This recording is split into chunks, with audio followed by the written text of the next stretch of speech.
Hello everyone, welcome back to my channel. It's me again, JP, bringing you to another exciting and experiential video presentation. But before I start, to my new subscribers, thank you so much guys for watching and sharing my video. Indeed, your healthy suggestions are always welcomed and appreciated. And to my future subscribers, if you find this video of mine relevant, please consider subscribing so you get updated with my future uploads.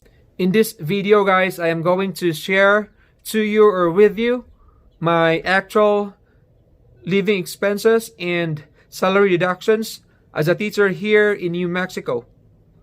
Moreover, please take note that the content of this video is purely based on my personal experience. Thus, any numerical figures that are going to be presented on screen later on do not necessarily speak or represent to any other J1 teachers here in New Mexico or in the whole United States. Because I am considering that the cost of living here in the United States is widely different from one state to another. And same goes with teacher salary and his or her salary deduction. Okay, let's start first with my monthly living expenses. Okay, so the first in my list is food and water. Okay, so in my first year here in New Mexico, my monthly budget for my food and water was $100 US. It was already the maximum budget. Sometimes it went to 80, 70, 100 was my maximum allotment for food and water.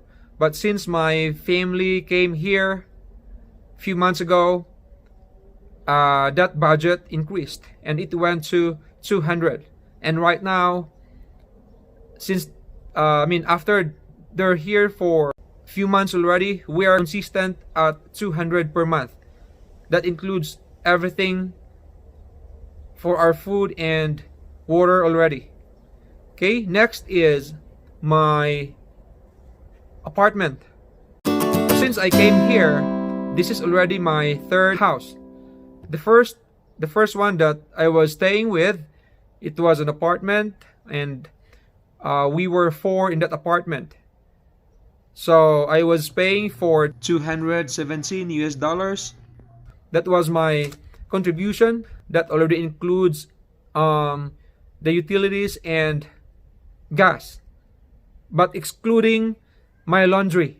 So during the time in my first few months, I had an average of $20 US for my laundry. Okay, so after a few months of staying in that apartment, I decided to live in that new house that is just a walking distance to or from the school where I am teaching.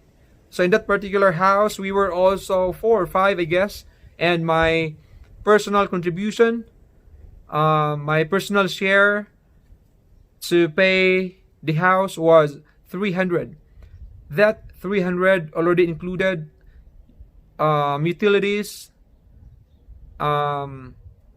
gas, and laundry. And after that, I moved to a new house where I'm staying right now with my family. In this house, we are also 4, and our contribution, family contribution right now is we have an average of $650 per month. It already includes the utilities, the gas, but sometimes it goes a little bit higher because it depends on our bill, because we are the one paying for utilities and the gas bill. Okay, unlike in my previous apartments or house that the utilities and the gas bill or bills were already part of the amount that I was paying. Okay, so right now we're paying for $650. That already includes my family. Okay, my wife and my son. We are a family of 3 here. So next in the list is my means of transportation, considering that here in New Mexico there is no public transportation. The first few months here, I had somebody who picked me up from school to house or vice versa, to church and grocery. But it only lasted for a few months because the disadvantage of not having your personal car here is that when you have a personal emergency, if there's a rush or there's a must for you to buy something or go to the grocery store or elsewhere, sometimes I felt shy telling somebody or someone here in our place to give me a ride.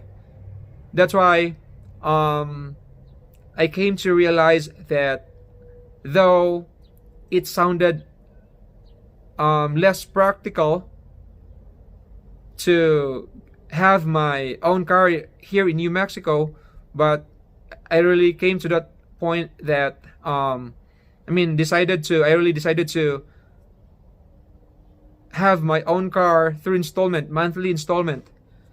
Especially, I was already thinking that time when my family is already here, that is also the advantage. And before I had my personal or own car, I was paying for $100 per month for my carpool. We call it carpool, okay? So I paid $100. So the advantage there is you can save because I only paid $100 per month compared to I am paying right now per month. I am paying for 560. I am paying for 560. That already includes my car insurance per month. Okay, so there is really a difference. So next, also paying for $60 for my internet connection here in our house. Okay, so the Wi-Fi connection, the price also differs and matters depending on the capacity of the connection. Okay, so you can go lower than 60 or you can go higher than 60. But in our house right now, our internet connection, we are paying for $60 per month. Next in line is we have my cell phone load. Okay, here in New Mexico, you cannot use your cell phone number. I cannot give you a call or I cannot send you a text message if you don't have a load in your cell phone. In here, it is really a must for you to buy a load for your cell phone because it is a requirement that you have an active active contact number, especially that you are working here and for work related purposes. Somebody can just easily give you a call or send you a message. Okay, so for my cell phone load, I am spending $45 per month, and same with internet connection. My cell phone load also differs, or it has a price range. You can go lower than $45 or you can go higher than $45, especially if you decide to have your own phone here plus the monthly load. Then for sure you're going to spend more than $45 per month. But in my case, that's what I'm paying. Okay, $45 for my load, cell phone load. Next in line is we have my monthly car gasoline. Okay, so since I am having my own car in here, the $560 I mentioned earlier, that excludes the monthly gas allowance. Okay, so your monthly gas allowance here for your car is also depending on the type of car you have. In my experience, I have an average of $50 per month, and that only includes house to school, school to house, church, grocery. So if you have your personal travel other than those, then of course you're going to spend more than that. Okay, so I guess those are the common or the basic living expenses that I am having per month. But please take note that if you have your personal needs and wants, aside from those, then that is for sure an additional to your expenses. So at this point, let's proceed to my actual salary deductions. So you can see on screen right now, guys, that is the screenshot of my salary deduction here in our school district. And FYI, our salary here is given every 2 weeks. So the salary deduction you can see right now is that is only for 2 weeks. So I need to double the amounts shown in there to get my monthly salary deductions. Okay, so let me share or say something about each of those deductions in there. The first in the line is I have my dental. Dental is, by the way, dental is optional, so you may opt not to have it as part of your salary deduction. But on my case, I have dental, and that is 2.87 every 2 weeks. Next in the line is I have educational retirement. Educational retirement, since from the start or since the beginning of my teaching career here, it was a mandatory deduction already. But anyway, when you leave from the district here, or the moment I'm going to decide to leave the district or to retire after how many years, then I'm going to get back my educational retirement. So for me, this is just like a way of saving your salary.